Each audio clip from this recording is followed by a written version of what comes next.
सनातन धर्म में 4 युगों का वर्णन किया गया है, जिसमें कलयुग को सर्वश्रेष्ठ बताया गया है। चारों युगों में सबसे खराब माने जाने वाले कलयुग को महर्षि व्यास ने सर्वश्रेष्ठ युग क्यों बताया था। आइए विस्तार से जानते हैं कि महर्षि व्यास ने कलयुग को सबसे उत्तम युग क्यों कहा था। हिंदू धर्म में वेदों के अनुसार 4 युग माने गए हैं।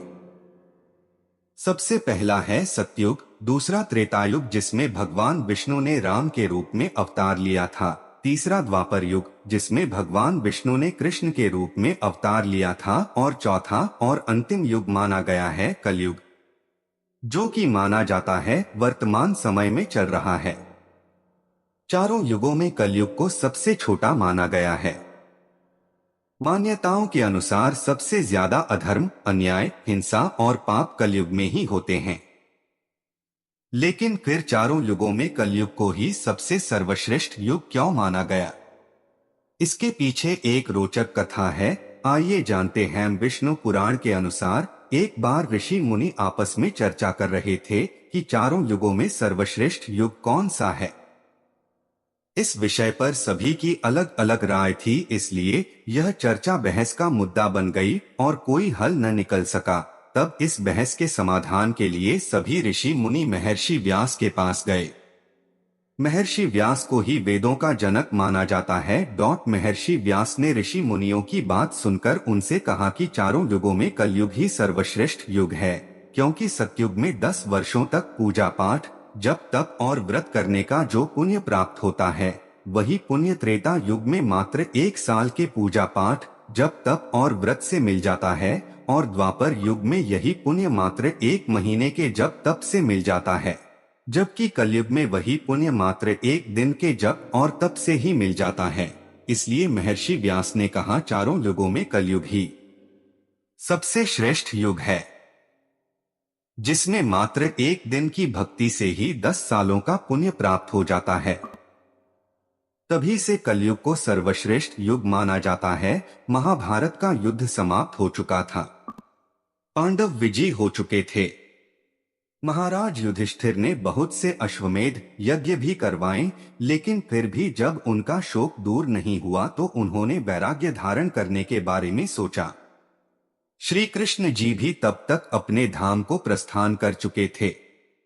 उन्होंने अभिमन्यु पुत्र श्री परीक्षित जी को राज्य देकर अपने भाइयों और द्रौपदी के साथ महायात्रा के लिए वन में निकल गए।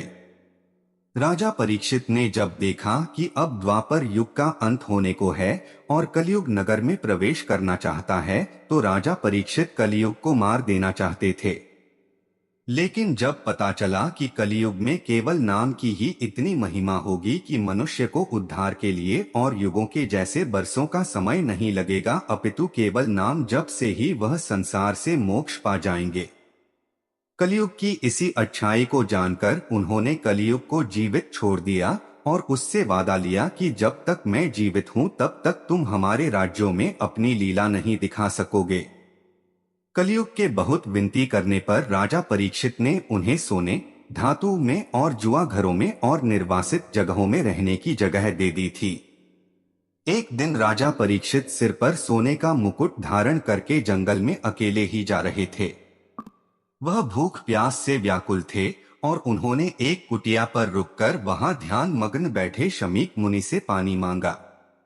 जब मुनि समाधिस्थ थे और उन्होंने राजा पर ध्यान नहीं दिया, तो मुकुट के सोने में बैठे कलयुग ने अपनी लीला प्रारंभ कर दी और उसी लीला के फलस्वरूप राजा परीक्षित को अत्यंत क्रोध हुआ। उसी क्रोध की अवस्था में ही राजा ने समीप में पड़े हुए मरे हुए सांप को मुनि के कंधों पर डाल दिया। ऐसा करके वह अपने महल में वापस लौट आए। मुनिपुत्र श्रृंगी जब लौटकर आया और जब उसने अपने पिता के कंधों पर मरा हुआ सांप लिपटा हुआ देखा, तो उसने उसका आपा खो गया और उसी क्रोधित अवस्था में उसने राजा को श्राप दे दिया।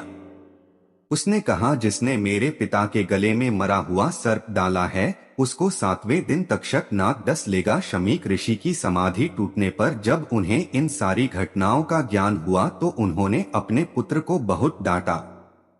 उन्होंने अपने पुत्र को समझाया कि हमारे धर्मपरायण प्रजावत्सल महाराज के साथ तुम्हें ऐसा नहीं करना चाहिए था, लेकिन अब क्या हो सकता था? तीर तो कमान से निकल ही चुका था। अब किसी भी तरह से श्राप तो विफल नहीं हो सकता था। महल में पहुंचने पर जब राजा परीक्षित ने अपना मुकुट उतारा तो उन्हें भी अपने कृत्य का भान भी हुआ और अत्यंत दुख भी हुआ। शमीक ऋषि ने बड़े व्यथित हृदय से अपने शिष्य के द्वारा पुत्र द्वारा दिए गए श्राप का सारा वृतांत राजा को कहलवाया। अब राजा परीक्षित का मन भी बेहद संतप्त हो उठा था। उन्होंने अपने पुत्र जन्मेजय को राज्य दे दिया और खुद भागीरथी के तट पर अनाहार व्रत का संकल्प लेकर श्री कृष्ण के चरणों में अपना ध्यान लगाकर बैठ गए। जैसे ही सब मुनियों ने उनके आगमन का समाचार सुना तो बहुत से ब्रह्मर्षि, राजर्षि, देवर्षि और संत जन भी भागीरथी के तट पर पहुंच गए और उन्हें मोक्ष के लिए ज्ञान देने की चेष्टा करने लगे। लेकिन महाराज परीक्षित का मन शांत नहीं हो पा रहा था। थोड़ी देर बाद वहां पर एक 16 वर्षीय दिगंबर अवधूत जो कि बेहद तेज युक्त थे पहुंचे। उनका नाम शुकदेव था। उन्होंने राजा परीक्षित जी को समझाया कि मोक्ष की इच्छा रखने वाले प्रत्येक पुरुष को श्री हरि नाम का संकीर्तन करना चाहिए और केवल उनका ही चिंतन और स्मरण करते रहना चाहिए। बहुत सी कथाओं को सुनाकर उन्होंने अपनी बात की पुष्टि भी करी। महाराजा परीक्षित द्वारा उनसे श्री हरि कथा अमृत को सुनाने के लिए प्रार्थना की गई तो श्री शुकदेव जी ने एक सप्ताह में उनको श्रीमद् भागवत की कथा सुना दी। इससे राजा को बहुत शांति मिली और उन्होंने मोक्ष को प्राप्त किया। उनकी इस कथा को सुनने से हमें हरि नाम संकीर्तन, चिंतन और स्मरण करने की महत्ता का पता चलता है।